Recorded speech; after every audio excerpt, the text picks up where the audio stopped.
Ok, mis hermanos, les invito a que abramos nuestra Biblia en el Evangelio de Juan, capítulo 1. Vamos a mirar el Evangelio de Juan, capítulo 1.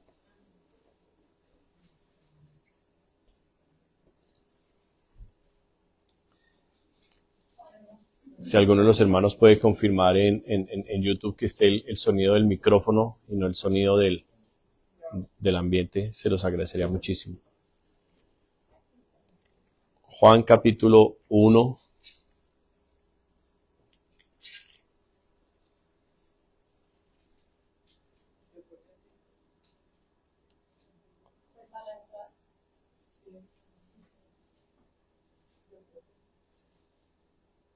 Bueno, bendito sea el Señor. ¿Ya están ahí? Juan capítulo 1.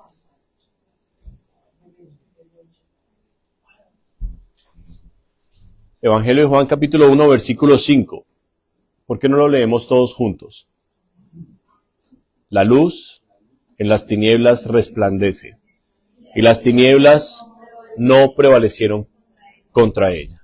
La luz en las tinieblas resplandece, y las tinieblas no prevalecieron contra ella. Oremos. Padre poderoso, te damos honor y alabanza en esta hora, Dios.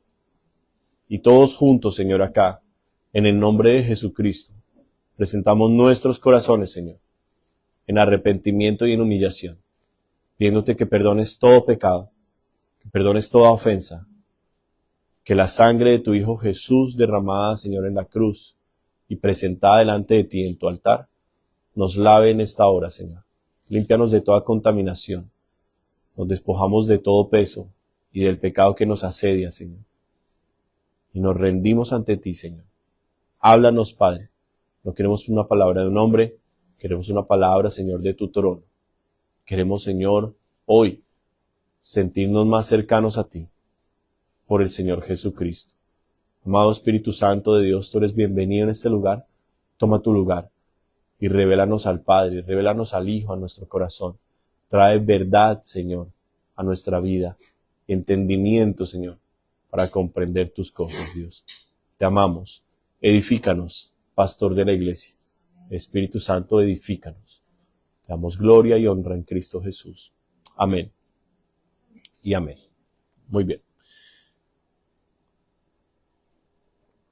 Es una enseñanza más que predicación, es una enseñanza que se llama La luz en las tinieblas resplandece. La luz en las tinieblas resplandece. Hay un rabino judío en New York que me gusta seguir en las redes y veo sus enseñanzas porque pues opina mucho sobre temas políticos y modernos, pero desde una perspectiva bíblica. Y por eso lo escucho y lo veo. Y siempre en todos sus mensajes menciona esta palabra. Él dice en inglés, a little bit of light pushes away a lot of darkness.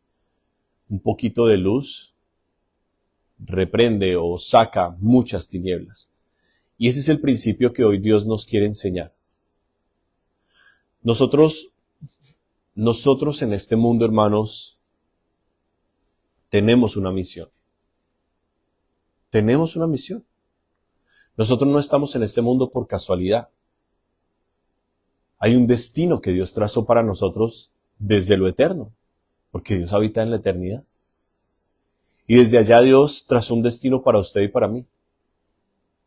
Y ese destino comenzó a cumplirse el día que ustedes y yo le entregamos el corazón a Cristo. El pastor Mauricio enseñaba el viernes acerca de ese acto tan maravilloso en el cual, en la cruz, un ladrón decide arrepentirse, decide reconocer que su maldad lo había llevado hasta ese punto de estar muriendo en una cruz, castigado como un criminal, y que él merecía eso. Pero la salvación de ese hombre estuvo no solamente en el acto de él entender cómo había desperdiciado su vida y cómo se había rebelado contra Dios. La salvación de ese hombre vino en el momento en que puso sus ojos en la persona siguiente a él en la cruz, y era Jesús. y le dice, cuando estés en tu reino, acuérdate de mí. Entonces la salvación nuestra depende no solamente de,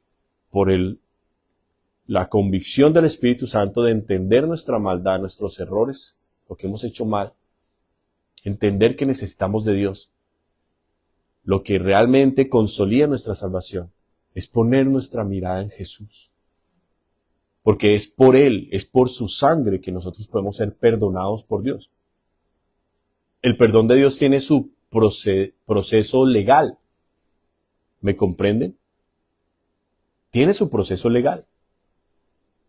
Y el sacrificio de Cristo en la cruz es lo que nos hace a nosotros hoy ser aceptados por Dios. La humanidad entera pudiera estar arrepentida. Sin la muerte sacrificial de Jesús, con mucho que la humanidad estuviera arrepentida, no tendría opción. Estaría perdida. Pero es en Jesús en donde está nuestra salvación. Por eso su nombre significa salvación o Dios salva, Yeshua. Y entender estas cosas nos da a nosotros un vistazo hacia el horizonte, hacia lo que Dios tiene preparado para cada uno de ustedes y de mí. Entonces hay que entender varias cosas. Primero, debemos nosotros comprender que la fe fue diseñada por Dios y según el libro de Romanos, la fe es dada por Dios también. Entonces la fe es como una pequeña luz que comienza a resplandecer ¿dónde? En nuestra mente. El apóstol Pablo dice que nosotros tenemos el entendimiento entenebrecido. O sea, nuestra capacidad de pensar como Dios quiere que pensemos o como Dios diseñó al hombre para que piense, se llenó de tinieblas, de oscuridad, de confusión. Pero la fe es esa esperanza en alcanzar el propósito de Dios a través del sacrificio de Cristo. Eso comienza a ser una luz que pareciera muy pequeña. Si ustedes y yo recordamos el día que le entregamos el corazón a Cristo, nosotros no entendíamos lo que estaba pasando, no entendíamos lo que estábamos haciendo, ni siquiera nos imaginábamos todo lo que Dios haría con nosotros. Pero ese día empezó una pequeña luz, que ¿saben qué empezó a hacer? En nuestra mente, en nuestro corazón, comenzó a iluminar. Este lugar donde hoy nosotros estamos congregados, ayer a esta hora, la temperatura era como 5 grados centígrados, porque no estaba prendida la calefacción. La temperatura, cuando nosotros comenzamos a arreglarlo en la noche, la temperatura era 5 grados. Y a esa hora prendimos la calefacción. ¿Y qué comenzó a hacer? ¿Se calentó a los 10 minutos? Esa fuente de calor comenzó a destruir el frío. La oscuridad y el frío físicamente son el mismo fenómeno. ¿Cuál?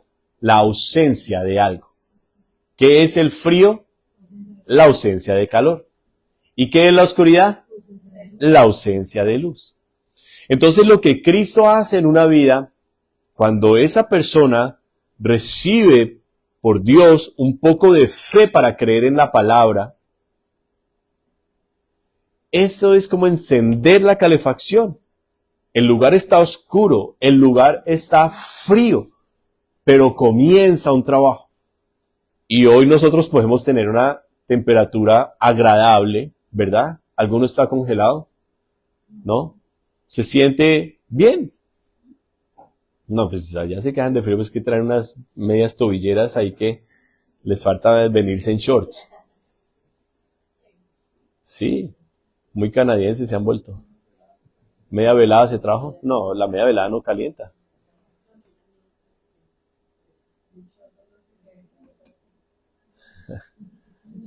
No, me perdonan, pero hay 3. Está esta, está ese de la mitad que calienta bastante y está esa allá que calienta bastante. Y por eso hay un ventilador arriba que hace que circule todo el aire. Y hay 2 purificadores de aire. Uno allá atrás y otro purificador de aire acá. ¿Sí? Esos purificadores de aire tienen doble filtro de carbono. ¿Qué sabe qué hace? Coge los gérmenes y los elimina. Y bota oxígeno limpio. Y eso, que no he hablado de otra salida directa del aire que hay ahí, que está empujando corriente de aire limpio y fresco todo el tiempo, ininterrumpido. Por eso podemos respirar nosotros ahora mejor, si se han dado cuenta, y podemos tener una buena temperatura. ¿Dónde empezó todo ese proceso? Cuando se encendió un calentadorcito nomás. Y es el ejemplo, no el ejemplo, sino es la enseñanza que la Biblia nos está dando aquí en el primer capítulo de Juan. Porque la luz no era Juan el apóstol que escribió. La luz no era Juan el Bautista, de quien habla en el versículo 6. La luz es uno solo, que es Jesús de Nazaret, Jesucristo, el Hijo de Dios. Él es la fuente de luz, Él es la luz. Él es el que en una vida, en una familia, en una comunidad, en un país, es Jesús presente, el que comienza ¿a qué? A echar fuera la oscuridad. Entonces, hay mucho que hablar sobre este tema. Y yo quiero ser fiel a lo que Dios fue organizando. En mi corazón me fue poniendo Dios ideas para que hoy podamos nosotros aterrizar un poco enseñanzas y principios que nos ayuden a entender que sí hay un propósito para ustedes y para mí aquí. Y que con esta enseñanza nuestra fe tiene que crecer. Y que hoy, por ser el último servicio del año, debemos también entender que es como una especie de balance que hacemos de lo que fue nuestro año y de que nos proyectamos a lo que será el próximo año. Amén. Pero en Dios, no en nosotros, sino en Dios. Amén. Entonces, hay que entender varias cosas.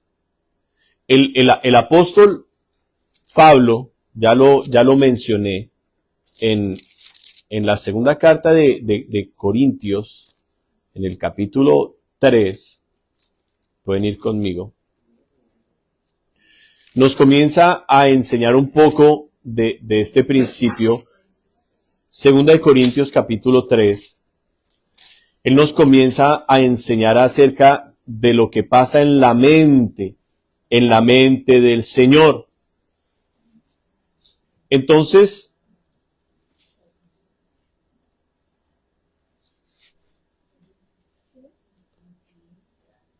en el capítulo 3, segunda de Corintios capítulo 3,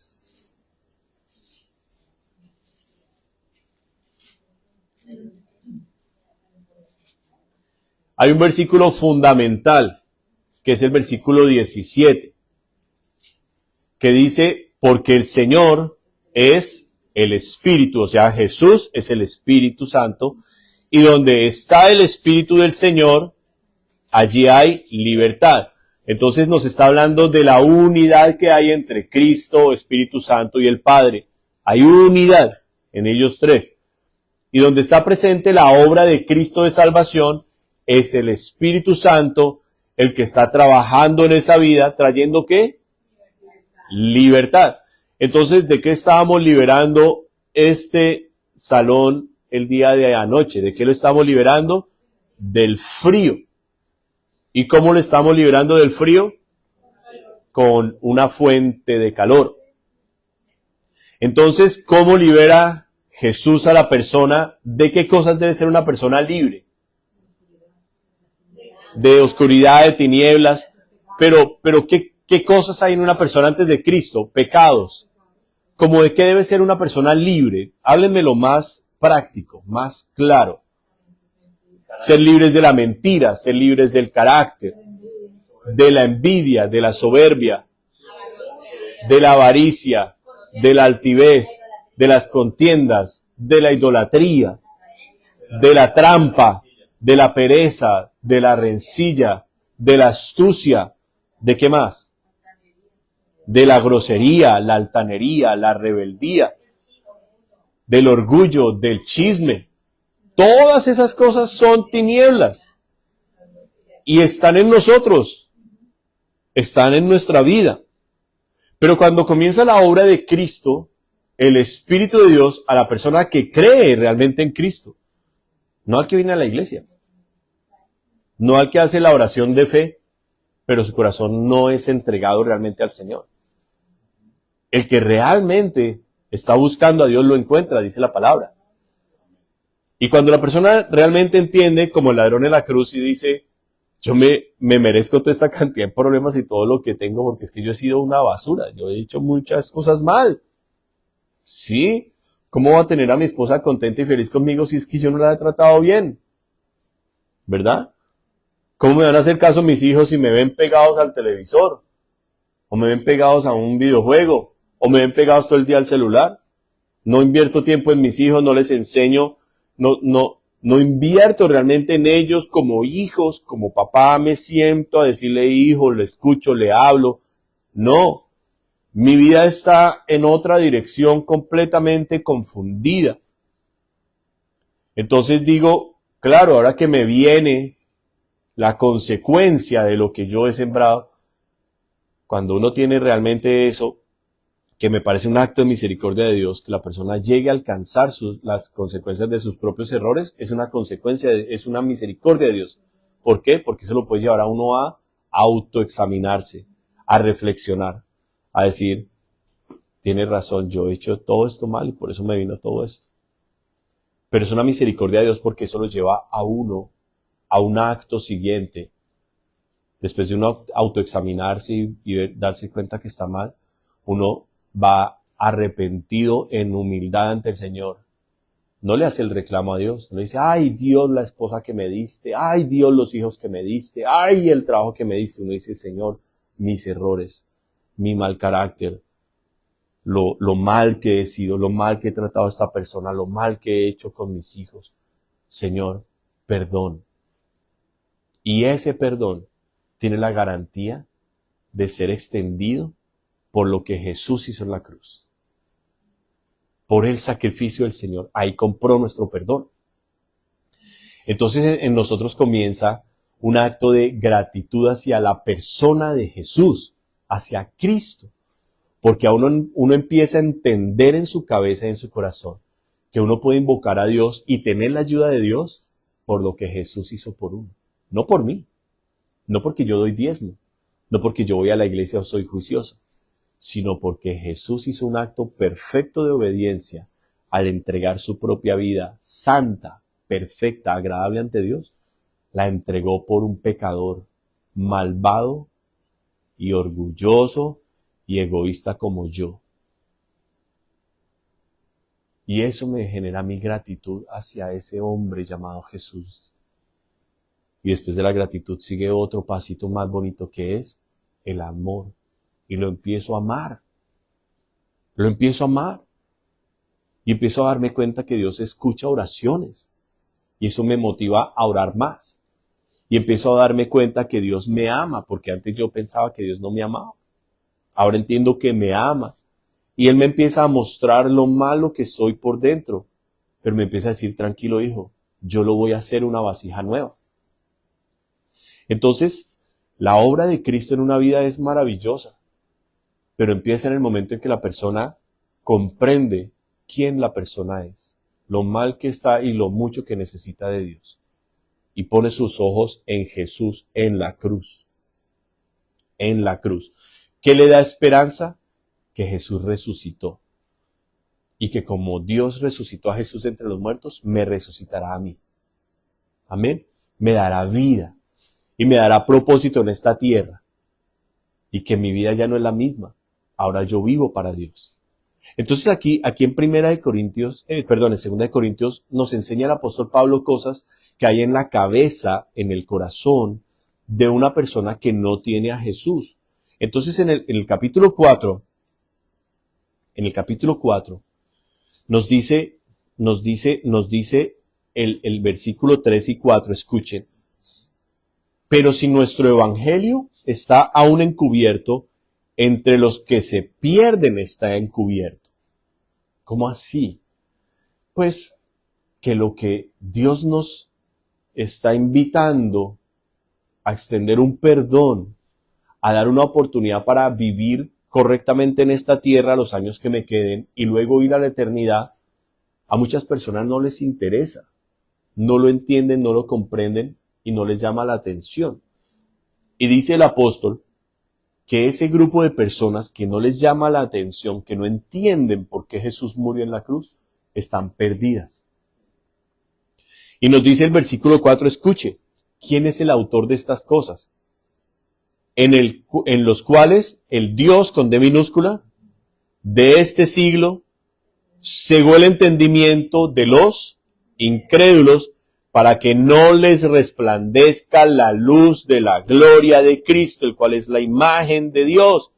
¡Wow! Tremendo ese versículo, ¿verdad? ¿Por qué? Porque nos está diciendo que quién es el que genera todas esas tinieblas en una persona. Satanás. Y lo repito, su nombre Satanás viene del hebreo Hasatán, que significa adversario o el adversario, el enemigo, el engañador. ¿Me comprenden los títulos que la Biblia le da? Es su enemigo. Pero él tiene también todo un arsenal de enseñanzas. La Biblia está llena de enseñanzas, ¿verdad? Doctrinas, enseñanzas. Pero el enemigo está lleno de un arsenal también de enseñanzas contrarias a la palabra de Dios. Y cada enseñanza que el enemigo logra introducir en la vida, ¿qué efecto genera? El siguiente efecto. Ustedes se dieron cuenta que cada vez que se abre la puerta para que alguien entre, el calor que hay acá se baja porque entra una corriente helada. Claro, estamos a menos 20 afuera. Entonces, una corriente de menos 20 en un lugar que está a 19, 20 grados, ¿qué hace? Trae el frío otra vez. Si apagáramos las luces, ¿cómo quedaría este lugar? No completamente oscuro porque tenemos ventanas, pero quedaría una luz muy bajita, ¿verdad? Entonces, asimismo, Satanás, el diablo, el mentiroso, el engañador, el adversario, el acusador, el tentador, tiene toda una estructura ya muy bien armada de mentiras, enseñanzas para que la persona pierda la luz que Cristo le ha dado. O sea, Cristo le da una luz y el enemigo le trae, no se queda quieto, trae la contraparte que hace que la luz de Cristo, ¿qué? Se vuelva a apagar. Que el fuego que había encendido el Señor se vuelva, ¿qué? A bajar. Y esta es una actividad espiritual que nunca termina en nuestra vida, nunca termina. Mucha gente equivocadamente en las iglesias hoy cree que está bien con Dios y que va al cielo si mueren porque una vez hizo la oración de fe y porque tratan de ir cada domingo a la iglesia. Pero están ajenos, y yo digo en gran parte, muchas veces por los pastores o maestros mediocres que no enseñan la Biblia correctamente y que en la iglesia se desenfocan y se ocupan más de que haya todas las sillas así ocupadas, de que haya entrada de dineros y que la gente reciba un buen mensaje, un buen tiempo, con una buena alabanza y algo agradable para que sigan viniendo. Pero ellos mismos están siendo instrumentos de Satanás porque el objetivo de Dios no es que la gente siga viniendo, el objetivo de Dios es que la gente se salve. Y la persona que salva seguirá viniendo automáticamente. ¿Sí? ¿La persona que está buscando a Dios puede tener un culto el domingo sin alabanza? ¿O dice, no, eso no hubo alabanza, mi amor, yo sin alabanza no puedo, no cantemos hoy, no van a cantar, devolvámonos para la casa? Nuestra iglesia en Colombia pasó momentos muy difíciles cuando el pastor Antonio se enfermó, muy, muy difíciles. Que la enfermedad del pastor Antonio ha sido una enfermedad muy compleja, muy larga, ya lleva más de 10 años. Ha sido muy difícil. Y cuando quedó la ausencia grande, el vacío grande del pastor en la iglesia de Bogotá, claro, se puso a una persona temporalmente allí, que no era la más indicada, pero era la única opción que había en ese momento. Y se llegó a tal punto que algunos servicios, ni siquiera esta persona predicaba, sino que se proyectaba una predicación del pastor Antonio de tiempo atrás. Y recuerdo que en uno de esos servicios, el sonido de esa enseñanza era muy malo. Y casi ni se escuchó, así como decir acá, no está el pastor Carlos, se pone una enseñanza del pastor Carlos, pero con un sonido malísimo, la gente está ahí así que casi ni entiende. Pero la gente que amó a Dios en esa iglesia se quedó y permaneció porque entendió que a pesar de que su pastor, el fundador, papá espiritual nuestro, tremendo hombre tan bello, maravilloso de Dios, a quien todos bendecimos y amamos, no estaba, nuestros ojos estaban puestos en Jesús. Y que cualquiera de nosotros puede faltar, pero Jesús nunca puede faltar. Los que amaron al Señor permanecieron, se quedaron allí. Y están ahí hasta el día de hoy. Y han crecido mucho, porque sus ojos se pusieron en Jesús. Pero mucha gente que pone los ojos, la mirada en el pastor, cuando ya no está el pastor, sino viene otra persona tal vez con menos conocimiento bíblico, o que no puede predicar igual, o que no tiene los mismos dones espirituales, la persona no logra asimilar ese cambio, ¿y qué pasa? Se va. Porque no tenía sus ojos puestos en Jesús, sino en ¿quién? En el hombre. Y eso siempre trae maldición. Eso no trae bendición, trae maldición. Entonces aquí el Señor nos está dejando a través de esta enseñanza, nos está dejando a nosotros la idea del ejercicio espiritual del cristiano. Todos los días el cristiano es visitado por Dios, dígame. Amén. ¿Y a qué viene Dios a visitar al cristiano? A bendecirlo. La palabra dice que nuevas son sus misericordias cada día. ¿Sabe qué significa esa palabra? Con solo ese versículo yo puedo levantarme cada día después de haber caído. No que convierta mi vida en una práctica de pecado continua y ahora me justifico, no. Pero que nuestra naturaleza humana, hermanos, muchas veces se hace más fuerte y nos debilitamos en lo espiritual y pecamos contra Dios. Pero solo ese versículo nos dice que nuestro Dios, un Dios misericordioso, todos los días está dispuesto a ofrecerme otra vez un perdón. Amén. Perdón que yo puedo y que debo aceptar. Entonces, Él viene cada día a bendecirme. Él viene cada día a decirme, hijo, ok, ayer no lo logró, levántese, hoy vamos a hacerlo. Amén. Dios no es un Dios que se queda viendo a una persona ahí caída y dice, ay, pobrecito, dejémoslo ahí caído. No. Ustedes ven a Jesús que cada persona que estaba enferma pasaba por el aire, ¡puf! Quedó sana la persona. ¡Ah! Ese es Cristo. Dios de vida, de poder. Amén. Y ese Cristo no ha cambiado, sigue haciendo lo mismo hoy. Entonces Él nos visita cada día. Amén. Si usted tiene una disciplina en su vida de leer la Biblia todos los días, pues hombre, ¿qué pasa con la luz? Se mantiene. Y crece muchas veces, dependiendo la profundidad de su lectura, de la escritura. Crece su luz. ¿Qué pasa cuando crece la luz? Algo nuevo veo. ¿Verdad? ¿No les ha pasado eso? Nosotros sufríamos porque tenemos unas lamparitas horribles en los baños nuestros, en el baño de mi esposa y mío, unas lamparitas horribles, con unos bombitos ahí, unos cristales encima horribles, nunca me han gustado. Y resulta que yo no sabía que esas lamparitas cada una tenía 4 bombillos, yo no sabía cuántos bombillos tenía, pero desde que compramos la casa hasta hace un par de meses, yo veía que se iba bajando la luz y bajando la luz y bajando la luz.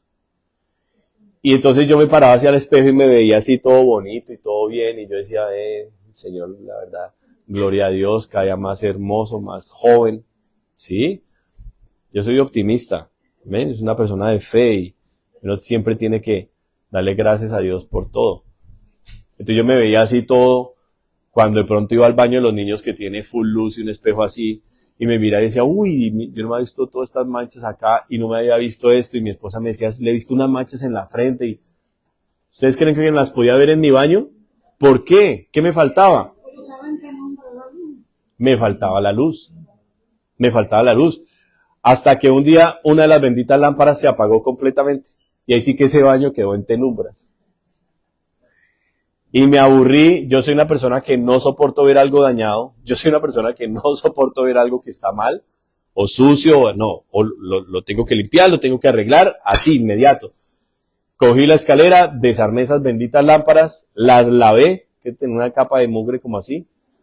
Las lavé perfectamente y les cambié todos los bombillos. Y de pronto entró mi esposa al baño y prendió y dijo, wow, ¿qué hiciste? Se notó porque se veía todo y ahora uno se ve así todo. Y es bueno, es bueno. Ese ejemplo es lo que el Señor hace en nuestra vida. Si usted se acostumbra a leer la Biblia todos los días, usted un día se va a dar cuenta, no voy a decir que mujeres, porque a los hombres también nos pasa, pero usted un día se da cuenta que estar gritando todo el día no es tan chévere. Que estar dando cantaleta todo el día no es algo que a Dios le agrade tanto. Si usted tiene la práctica de leer la Biblia, usted va a entender que andar así como en esa actitud de pelea, me dice y le respondo 3 veces más para que se calle y aprenda. Usted va a aprender que esas actitudes, esas cosas no son naturales de un hijo de Dios. Son más como mi viejo yo. Mi yo sin el Señor. ¿Me entiende? ¿Por qué me pude dar cuenta de eso? Porque leo mucho la Biblia. ¿Verdad? Y cuando llega uno a libros como el de Proverbios, cuando llega uno a libros como el del Nuevo Testamento, que lo empiezan a uno a corregir tanto en el carácter, por ejemplo, usted coja Efesios 3, 4, 5, uy, Dios mío, que hablan sobre el carácter tanto, ¿me entiende? Cuando usted llega a Gálatas 5, empieza a leer las obras de la carne, y todo, usted dice, uy, ¿cómo así? Yo tengo esto y esto y esto y esto y esto y esto. Entonces, cuando uno tiene el hábito, bueno, la disciplina de leer la Biblia todos los días, está trayendo luz y está viendo más defectos en quién, en el esposo. La Biblia tiene esa capacidad, que la Biblia comienza a darle a la persona ojos abiertos para ver sus errores y no los de la otra persona. ¿Qué pasaba antes de Cristo? Yo reconocía mis faltas, trataba de mirar a ver a quién le echaba la culpa de mis problemas y de mis cosas a otros, yo no. Ahora la Biblia me dice, no, el problema lo tiene usted en su corazón. Yo le enseñé eso a mi esposa esta semana porque resulta que tuve una situación en la que fuimos al odontólogo y resulta que en esta provincia uno puede ver un poco de racismo. Eso es inevitable.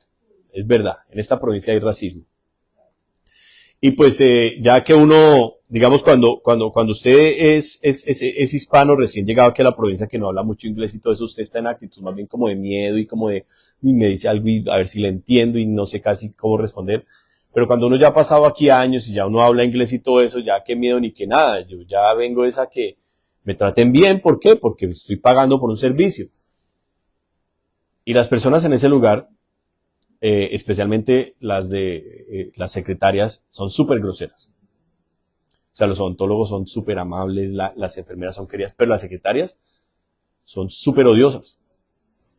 Y entonces llegamos y ahí estaba mi encuentro otra vez con esta secretaria odiosa. Y uno tiene carne. Todos tenemos carne, ¿verdad?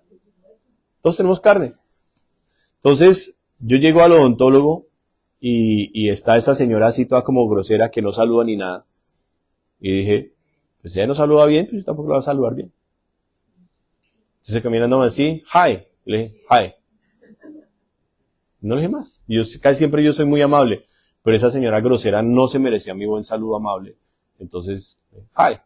Y salió la enfermera toda amable, y la doctora otra, ay, Carlos. Cuando terminamos, porque era con los niños, la señora estaba ahí súper odiosa, súper odiosa. Y yo dije, voy a pararla. Le voy a hablar y le voy a decir, pero ponerme a pelear con ella, no. mejor voy a escribir un review en Google bien terrible para decir que esta gente y de todo y lo voy a firmar para que nadie venga a este lugar más. Después dije, no, mejor voy a llamar al manager y voy a exigir que venga el manager y le voy a decir, yo aquí cuánto pago, y mire la grosería de esta mujer. Tenía varias opciones para no dejarme porque había que hacer justicia. O sea, esa mujer no puede ser grosera conmigo y yo, como hijo de Dios, quedarme callado. Tenía que hacer justicia. Lo que pasa es que la justicia la quería hacer a mi manera, en el viejo yo, que la palabra de Dios dice que todos tenemos un viejo yo. Melanie, tú tienes un viejo yo. No es tan viejita, pero ahí está. Ahí está. Entonces el viejo yo estaba escalando la situación. Y dije, al manager voy a llegar. Eso ya es ímpetu, eso es orgullo, son cosas. Entonces resulta que por ahí me vino un pensamiento a la mente, al corazón. Proverbios 17:1. La respuesta blanda apacigua la ira, mas la áspera hace subir el furor. Y ¡pum! Escuché eso por allá adentro en mi corazón. Y yo dije, uy, creo que el Señor me está hablando.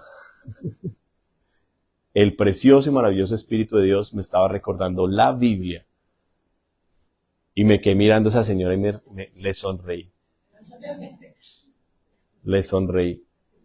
Y le dije, ¿van a abrir mañana? Me dijo, no, ya nos vamos de vacaciones. Le dije, wow, qué bien, me alegra mucho que vayan a descansar. ¿Cuánto tiempo? 2 semanas. Le dije, wow, me alegra muchísimo. Y tienen planes y todo. Le inicié la conversación. La señora se rió conmigo. Y yo aprendí una enseñanza que no tenía hasta en todos estos años con el Señor, casi 20. No tenía la revelación de Proverbios 17:1, no la había aprendido. La repetía, pero no la había aprendido. ¿Sabe qué significa Proverbios 17:1? Que cuando usted no deja que su carne, su carácter, le responda al otro, el amor, la amabilidad, la gentileza del Señor va a apagar la situación en usted, para que no haya problema ni conflicto ni nada. Entonces aprendí, una vez más confirmé que el trabajo de Dios empieza en mí. Que si yo tengo un mal matrimonio, no es por culpa de mi esposa, es por culpa mía. Que si tengo una mala relación con mis hijos, no es por culpa de mis hijos, es por culpa mía. Que si tengo una mala relación con otras personas, no es por culpa de esas personas, es por culpa mía. Por eso la misma Biblia dice que en cuanto a nosotros dependa, no tengamos enemigos. Yo no puedo tener enemigos, o sea, yo no puedo odiar y aborrecer a alguien. No puedo. Que la persona me odie y me deteste, el problema de la persona, pero yo ando tranquilo. Entonces la Biblia quiere traernos una luz, una verdad y una revelación cada día. Y no solo la Biblia, el Espíritu de Dios, Cristo, quiere enseñarnos algo nuevo cada día, que eche fuera todo lo del diablo. ¿Qué me enseñó el diablo en el mundo? Que tengo que hacer valer mis derechos. Que no me puedo dejar. Que como esta persona inferior a mí, porque yo soy el cliente el que estoy pagando, como esa persona inferior a mí va a venir así grosera si yo me merezco algo mejor.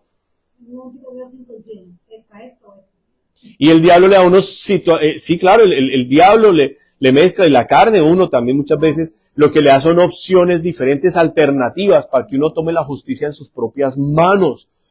Y uno termina en una enemistad, en un pleito, en una cosa.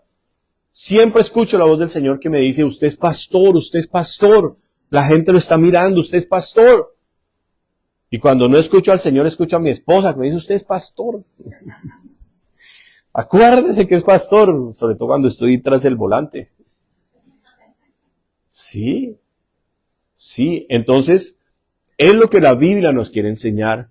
El diablo, él es el que dirige este mundo, este planeta en el que estamos. El diablo es el encargado de los países, de los gobiernos, de la política, de los colegios, de la economía. Es el diablo, de la televisión, de los celulares que están destruyendo al ser humano. Los celulares están destruyendo al ser humano.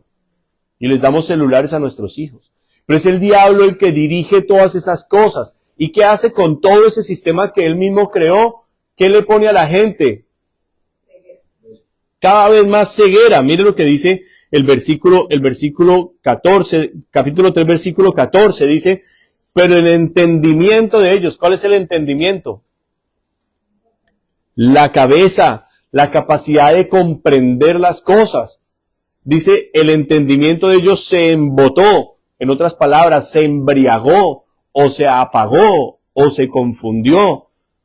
Porque hasta el día de hoy, cuando leen el Antiguo Pacto, les queda el mismo velo no descubierto, el cual por Cristo es quitado. Entonces este versículo nos está lanzando a un paso más adelante de que el diablo lo ha entenebrecido a uno. Ahora este versículo está diciendo, como usted resiste la luz de Cristo, como usted viene a la predicación y se distrae, como usted viene a la enseñanza bíblica y está por allá pensando en otras cosas, como usted en la alabanza no está conectado con Dios, como usted no saca un tiempo a solas con Dios diariamente, usted la poca Biblia que medio escucha o que le hablan, no la puede entender. Su entendimiento se embotó, se embriagó. Y la embriaguez en Dios no es nada bueno. No es nada bueno. Entonces, la palabra del Señor nos está queriendo decir a nosotros, hay una necesidad de Jesús en este mundo. Este mundo necesita la luz de Cristo, hermanos. Pero yo no puedo salvar a Canadá si primero no traigo luz a mi propia vida, a mi propio corazón. Primero tengo que empezar con Carlos. Tengo que asegurarme que el Señor ha sacado de mi vida todas estas cosas y que yo estoy atento, escuchando, viendo lo que Cristo quiere que yo haga. Que yo estoy caminándole al Señor en obediencia. Amén. Entonces, antes de que cerremos la enseñanza, quiero enseñarle otros principios más para que comprendamos. La batalla espiritual está aquí. Esto es el campo de batalla. Aquí. Es aquí donde el enemigo me habla. Es aquí donde estoy en una situación como la que describí frente a la secretaria. Es aquí donde el enemigo me comienza a dar ideas, sugerencias, opiniones. Es aquí. Pero es aquí, en el corazón, donde Dios siempre me va a hablar. Y si mi corazón está consagrado para Cristo, del corazón sube una orden directa ¿a dónde? Aquí, en donde me dice cállese o donde me dice haga esto o haga esto otro. Pero la decisión siempre va a estar en mí. No podemos culpar a nadie por nuestro pecado, ni siquiera Satanás puede ser culpado por el pecado del hombre, porque Satanás no puede obligar a nadie a pecar. Él presenta la tentación, pero es la persona la que escoge. Es la persona la que le cierra el corazón a Dios y dice, ¿sabe qué? No voy a perdonar. No quiero perdonar y punto. No quiero perdonar. Es la persona la que dice, ¿sabe qué? No quiero cambiar. Voy a seguir siendo amargado. Voy a seguir siendo el de la mala cara. Voy a seguir siendo el que grita, el que esto, el que esto. Y hermanos, yo les hablo algo de manera personal. Dios nos ama muchísimo, muchísimo. Y Dios todo el tiempo lo que más está haciendo es hablarnos. Todo el tiempo Dios nos está hablando, pero nosotros no lo escuchamos. O no queremos escucharlo. Intervenciones bellas de Dios en estos años. El pastor Mauricio me llamó un día y me dijo, necesito hablarte. El Señor me dio varios sueños contigo y quiero que los escuches. Y él comenzó a mostrarme cómo Dios veía mi día a día aquí en la casa. No como pastor, como esposo, como papá, como persona. Y me comenzó a mostrar que Dios no estaba contento con mi queja, que yo me he quejado. Ay, estoy cansado, ay, esto, ay, tan caro, otra vez esto, y quéjese, y quéjese, y quéjese. Y Dios me empezó a mostrar que no le agradaba la mala cara, que no le agradaba una cantidad de actitudes. Que sabe una cosa, yo mismo me había resistido a no escucharle a mi esposa, que ella ya me había dicho. Tienes esto y esto y esto. Y yo no quería agachar la cabeza. Y Dios me confrontó por amor para que yo llegara al punto en que yo agachara la cabeza. ¿Sabe qué siempre le confrontó y le reprendió Dios a Israel? Que eran duros de cerviz. ¿Sabe cuál es la cerviz? Esta partecita de acá. Y lo que significa duro de cerviz es que no podían agachar la cabeza. Y Dios dijo, no puedo más con este pueblo. No puedo con este pueblo. Y le abrió la puerta a la salvación a un pueblo que no era pueblo, a los gentiles. No desechó a Israel, ¿no? Dios va a tratar con ellos. Y hoy sigue tratando. A través de todas las cosas que les pasan a ellos, Dios sigue tratando con ellos. Al final dice el apóstol Pablo que los va a restaurar y judíos y no judíos vamos a ser un solo pueblo. Pero Dios dijo, no puedo con ellos, les voy a dar disciplina y mano dura para que aprendan, pero voy a ser amoroso y tierno con gente que nunca ha escuchado de mí. Y ese era yo, y usted, y cada uno de ustedes. Nunca sabíamos nada de Dios. Y Dios nos quiso mostrar esa parte tierna y amorosa. Porque Dios nos ama, hermanos. El centro de todas las cosas está en que Dios nos ama. Y que es un Dios muy bueno. Pero ese Dios bueno es santo. Y ese Dios bueno y santo tiene un propósito con usted y conmigo, que tenemos sí o sí que cumplirle. Usted tiene que cumplir ese propósito para Dios, hermano. Usted no se puede ir de esta tierra sin haberle cumplido el propósito para el cual usted nació. ¿Por qué? Porque su salvación va a estar en mucho riesgo. Porque Dios nos salvó con un propósito. La persona verdaderamente salva vive para el propósito de Dios. Dígame. La persona verdaderamente salva está dispuesta a dejarlo todo. Entonces permítame enseñarle algunos principios antes de que nos despidamos hoy. De cómo funciona esa batalla espiritual acá en la cabeza. Lo hemos escuchado muchas veces, pero vamos a meterlo en la enseñanza. Capítulo 3 de Génesis.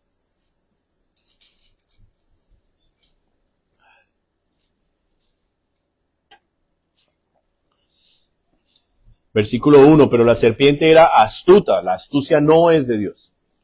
La astucia es la sabiduría corrompida. ¿Por qué razón? En Ezequiel 28, en Isaías 14, nos dice que Luzbel, o sea el mismo Satanás, pero cuando era originalmente un querubín, Luzbel, ángel de luz o ser de luz, dice que era el sello de la sabiduría. O sea, era un ser terriblemente sabio. Pero cuando él cae de la gracia de Dios, la sabiduría se corrompe y se convierte en astucia. ¿Qué es la astucia? Utilizar mi conocimiento, manipulándolo para hacer lo que yo quiero que otros hagan. Eso se llama astucia. Ahí viene la trampa, ahí viene la mentira, el engaño, todo eso. Y Satanás, según el Señor Jesucristo, en Juan capítulo 10, es el padre de la mentira, el padre de todos los mentirosos. Cuando usted hable mentira, o cuando usted forje una mentira, o participe en una mentira y se quede callado, usted está siendo un hijo del diablo. Y hay que tener cuidado. Hay que tener cuidado con eso. Entonces dice que era más astuta que todos los animales del campo que Jehová Dios había hecho, la cual dijo a la mujer, con que Dios os ha dicho, no comáis de todo árbol del huerto. Entonces, Adán y Eva, los únicos seres humanos que estaban allí, con inteligencia, con capacidades dadas por Dios, eran los únicos que tenían la capacidad de gobernar la creación. Dios se la dio a ellos dos. Pero viene Satanás y a los principios que Dios les había dado, Satanás viene con sus propios principios. Y los principios de Satanás no son para confirmar los principios de Dios, sino ¿para qué? contraponerse a los principios de Dios. En otras palabras, Dios dice, sea fiel a su esposa. ¿Qué dice el diablo? Puede echarle un ojito a la esta que pasó por ahí, que eso no tiene nada de malo. Échele ojo a la vecina. No, pero las mías son viejitas. Todas estas vecinas son viejitas, porque es un barrio de retirados este. Pero en el mall sí le puede decir uno el diablo, mira, ahí viene la pechugona, mira, ahí viene esta, mira, ahí viene esa que viene medio en pelota. Entonces, échele el vistazo, eso no tiene nada de malo. Entonces, el diablo siempre viene a contradecir lo que Dios dice. Y viene con una estructura de pensamientos para que yo piense mal de Dios. ¿Sí? Muchas veces la gente se enferma y dice, ay, es que Dios me enfermó, Dios me está castigando, Dios. Porque le escucha al diablo las mentiras. Hay gente que dice, no, me casé con esta mujer que el diablo me puso en el camino. No, perdóneme, usted la escogió. Sí, usted la escogió. O viceversa, tener este marido que, no. O estos hijos del diablo. No. Sus hijos son herencia de Jehová, pero hay gente así. Hay gente así. Hay gente que aborrece sus propios hijos. Hermanos, es verdad, hay gente que aborrece sus propios hijos. Hay gente que perdió los principios básicos de la naturaleza. Un animal tiene más principios que una persona. Entonces nosotros no podemos menospreciar lo que está pasando alrededor nuestro. Miren los niños en las escuelas de sus hijos. Miren los maestros. Miren la sociedad que tenemos. La mayoría de maestros hoy son mujeres y hombres que no son tan hombres. Y la cantidad de basura que le están enseñando a nuestros hijos, hermanos. Por eso aquí en la iglesia nosotros los hombres tenemos que pararnos, los hombres, no las mujeres. Los hombres tenemos que pararnos como varones de verdad, a enseñar con nuestro amor, con nuestro ejemplo, con la Biblia a nuestros hijos cómo ser hombres y mujeres de bien. ¿No escuché ni un amén? Es con nuestro ejemplo que tenemos que esforzarnos. Si usted varón se levanta, su casa se levanta sí o sí. Pero tiene que empezar en el varón, que es al que Dios llamó a cuidar. Esta mujer Eva está como descuidada, sola. ¿Y quién le cayó? La serpiente astuta llamado diablo y Satanás. Le cayó y mire, la fregó. Y nos fregó a todos, porque todos estamos en esto por eso. Por eso que pasó ahí hace 6,000 años. Estamos acá. Entonces no podemos nosotros menospreciar lo que la palabra de Dios nos está diciendo. ¿Sabe qué me asombra? Que cuando los dos comen,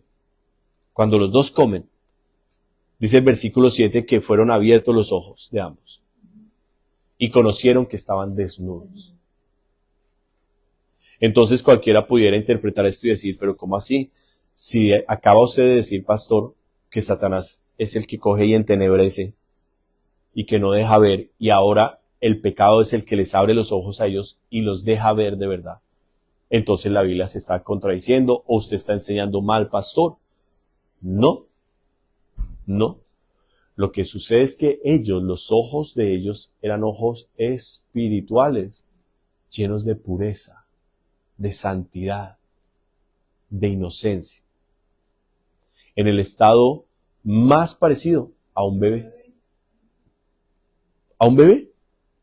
El bebé no mira su desnudez, no se da cuenta. Está como si nada. Porque tiene inocencia, tiene pureza, en su mentecita no hay maldad, corrupción. Pero cuando al niño, a la niña, se le comienza a introducir en cosas ya feas, se acaba la pureza, la inocencia y empieza la malicia. Eso fue lo que pasó en ellos. Satanás con el pecado trajo la corrupción, la malicia, y se miraron y dijeron, wow, estamos desnudos. Y no se miraron desnudos para sentirse felices y orgullosos, como hoy mucha gente muestra. La pornografía y toda esa corrupción que feliz venden el desnudo. Ellos sintieron vergüenza. Y cuando Dios los llamó, se escondieron. Hoy su familia que no quiere venir a Cristo, se está escondiendo de Dios, porque está en un estado natural de pecado y de corrupción. Y no quieren salir de allí. Están atrapados por las tinieblas. Pastor, ¿y cómo venzo las tinieblas? En mi familia, celebrando las novenas navideñas con ellos, cantando el ven, ven, ven, ven a nuestras almas, Jesús, ven, ven, ven. Yo le decía a mi esposa, ese villancico no tiene nada de sentido, como que ven a nuestras almas y ven a nuestras almas, no tardes, tanto no tardes. Yo decía, pero ¿qué significa eso? ¿Qué significa eso? ¿Cómo que ven a nuestras almas? Es más como que, Señor, te entrego mi alma, ¿no? Eso es lo que la Biblia me enseña. Señor, te entrego mi alma, te entrego mi corazón. Es un versículo, un villancico bonito. Te entrego mi corazón, Jesús. Ven pronto a la tierra, júzgala y acaba la maldad pronto. Ven y reina. Más bíblico, ¿no? Ya no sería tan atractivo para los villancicos, la gente saldría espantada. No podría ya estar tomando porque, viene el temor de Dios. Ya el bebé Jesús no es bebé, sino ya es el rey que viene en un caballo con espada a juzgar. Entonces ya la Navidad pierde mucho sentido. Por eso es que se quiere seguir celebrando la Navidad. Porque se quiere seguir celebrando la fragilidad de Dios en un bebé. El pecado, la hipocresía de la mentira en la Navidad. De tener un bebé ahí, supuestamente niño Dios en un pesebre, y bailándole con semejante morbo y maldad, con borracheras, con inmundicia, con malas palabras y todo, ahí supuestamente a Dios que acaba de nacer. Emmanuel, Dios con nosotros. La gente quiere vivir esa maldad, que la gente no quiere salir del pecado. ¿Qué debo hacer yo? Permitir que la luz de Cristo alumbre en mi vida y empezar a resistir las tinieblas. No hacerme uno con las tinieblas, a resistirlas. Efesios 5:11, mis hermanos.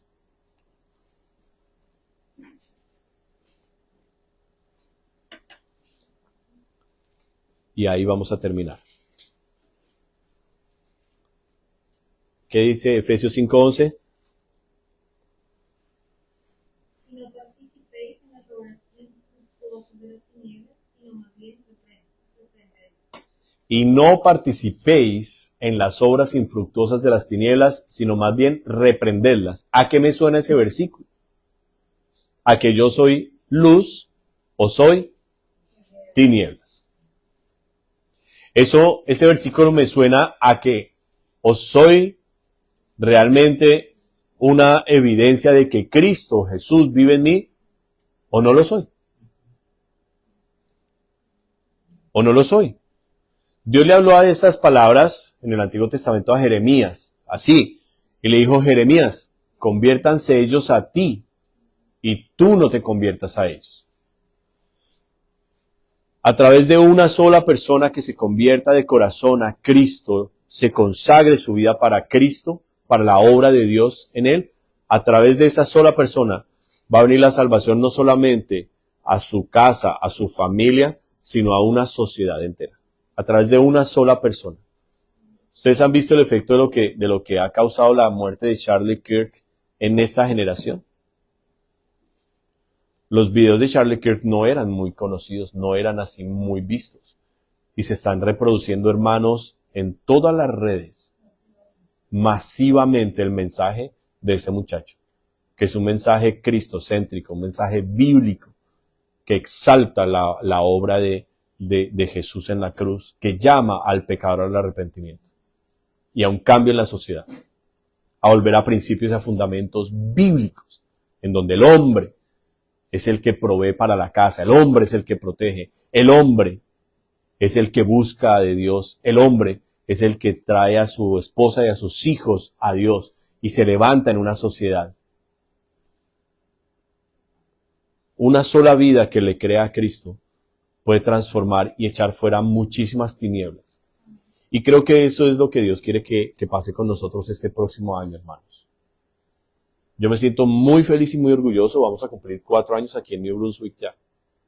Le doy gracias a Dios que la obra del Señor ha crecido. Miren, hoy no había sillas disponibles. Le doy gracias al Señor de que hoy, allá abajo en la escuela dominical, tenemos un matrimonio que llegó aquí hace más de 2 añitos, casi 3 añitos, y empezaron a congregarse con nosotros, poquitos, pero fielmente, creciendo, buscando de Dios. Le doy gracias a Dios que hay otro matrimonio ahí en la mira, para también comenzar a dar enseñanzas, que empezaron también de a poquitos, que tuve el privilegio de bautizarlos. Y le doy gracias a Dios que no tenemos un auditorio grande, que no tenemos cientos de personas, pero que los que tenemos, los conozco, sé sus nombres, puedo orar por cada uno de ustedes, y a cada uno de ustedes les he dado una palabra de Dios. A cada uno de ustedes les hemos podido ofrecer la ayuda cuando la han necesitado, levantar la oración, bendecirlos a cada uno de ustedes. Y creo que ese modelo de iglesia es el que Jesús fundó y el que vemos en Hechos de los Apóstoles. Entonces, si nosotros entendemos ya nuestra misión no solamente personal, sino eclesial como iglesia, vamos a cobrar ánimo, hermanos. No pongamos los ojos en los números. No pongamos los ojos en quienes se levantan y quienes se caen. Pongamos los ojos en Jesús. La palabra del Señor dice, caerán a tu lado 1000 y 10.000 a tu diestra, mas a ti no llegarán. ¿Qué significa eso? Su fortaleza y su firmeza está en Dios. No le importa lo que pase al lado suyo. Se derrumbó muy triste, muy lamentable. Orar para que Dios lo ayude a levantarse. Se cayó todo esto por acá. Bueno, ¿qué vamos a hacer? Pero yo en mi casa serviremos a Jehová. Mi decisión es firme. Yo no voy para atrás. Yo voy adelante en el propósito que el Señor me llamó. ¿Cuál es? Echar fuera las tinieblas. Empiezo en mi corazón, mi matrimonio se pone lindo. ¿Cuántos matrimonios han experimentado eso? Lo lindo que se pone el matrimonio cuando los dos comienzan a buscar de Dios. Se pone bello. ¿Qué pasa con la familia? Se pone linda la familia. ¿Qué pasa cuando nosotros en medio de esta abundancia y prosperidad de Canadá dejamos de buscar de Dios? Mejor un bocado seco y en paz que casa de abundancia llena de contiendas. Uno tiene para esto, tiene para lo otro, ¿y cómo? ¿Cómo se sienta a comer? Peleados. Como perros y gatos. Malas actitudes y malas cosas y todo. ¿Sabe qué después tiene? Después tiene son enfermedades. Puras enfermedades, que eso es lo que tiene el diablo para ofrecer a la gente. Y le encanta al diablo enfermar a la gente. ¿Y cómo empieza el diablo? Así también como empieza Cristo, el diablo también empieza de a poquitos. De a poquitos. Hay que aprenderle la astucia al diablo. De a poquito empieza a golpearle pasito a la puertica. Alejarlo despacito, despacito del Señor, hasta que usted se imagine y dice, uy, Dios mío, ya no leo la Biblia todos los días. Ya no oro todos los días. Ya hasta estoy pensando en no ir a la iglesia este domingo. Uy, ya me llegó la tía. Imagínese, viene la tía de California. ¿Cómo le va a decir que no? Me toca estar con la tía. Ya no puedo ir esta semana a la iglesia, ya no, nada.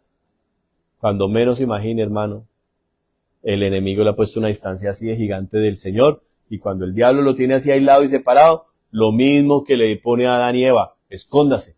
Escóndase, Dios los va, mire, Dios está furioso, se aparecen y los va a destruir. No, escóndase, Dios.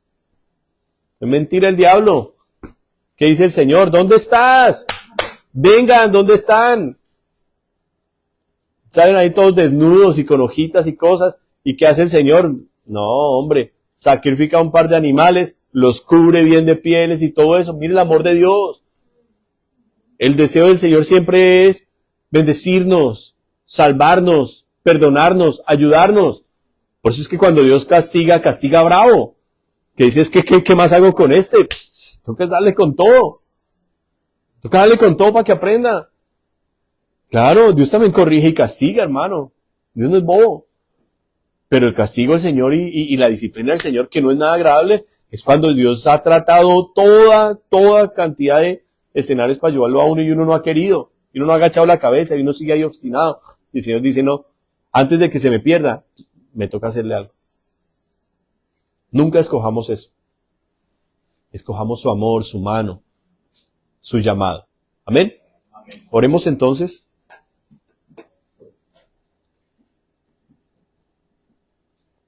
Comience ahí en su corazoncito a reflexionar qué cambios se van a trazar, qué ajustes, a qué cosas le va a tener que decir que no, para que lo del Señor se afirme realmente en usted, para que las tinieblas no vuelvan a coger fuerza, para que el calor y lo del Señor no se le apague. Méditelo en su corazón en este momento. Es bueno aceptar y entender también, reconocer lo que hemos hecho mal y pedir el perdón que está garantizado en Jesús. Y abrazar en esta hora el llamado de Dios. Abrace el llamado de Dios. Tal vez Dios le está llamando a usted a orar y Dios le ha insistido firmemente que ore y usted se le ha opuesto. Este es el momento de decirle, perdóname Señor, quiero aceptar el llamado a la oración. Voy a ser intercesora, a enseñar la palabra a los hombres, a ser más dedicado y más disciplinado a las cosas del Señor, a cambiar actitudes, cosas, a pedir perdón. No deje que se le acabe este año sin haber pedido perdón, hermano, a personas que usted haya ofendido, le haya fallado. Pida perdón, reconcíliese antes de que se le acabe el año. Reconcíliese con otros también. Deje contiendas, deje cosas. Padre, traemos delante de ti todas estas cosas, Dios. Y te agradecemos mucho, Señor, por toda tu fidelidad y bondad. Realmente tú eres un Dios muy bueno, Señor. Muy bueno. Y nosotros, Señor, recibimos hoy este regalo, Señor, de la salvación. Gratuitamente, Señor. Gratuitamente para nosotros, pero que costó la vida de tu Hijo, Señor, en la cruz. Gracias, Jesús. No solamente te agradecemos por ese sacrificio, sino que te amamos, Señor. Te amamos, Señor, y de manera, Dios, voluntaria te entregamos nuestras vidas, consagradas a ti, Señor. Te hemos consagrado nuestros matrimonios, nuestros hijos, nuestra economía, Señor. La hemos consagrado para ti, Dios. Todo lo que tenemos y somos es tuyo. Todo te pertenece a ti. Por eso en este día, Señor, te decimos, toma lo que quieras y trae más luz a nuestra vida. Más entendimiento, más verdad. Danos más amor por tu palabra. Danos más amor por la oración. Danos más amor por buscar tu rostro, tu presencia cada día, Señor. Danos más amor, Señor, por la obra también que tenemos que hacer como iglesia. Danos más amor por un ministerio, por soñar, anhelar un ministerio, por aceptar el llamado, Señor. Danos más amor, Dios, por ti y por tus cosas. Y ayúdanos a vencer.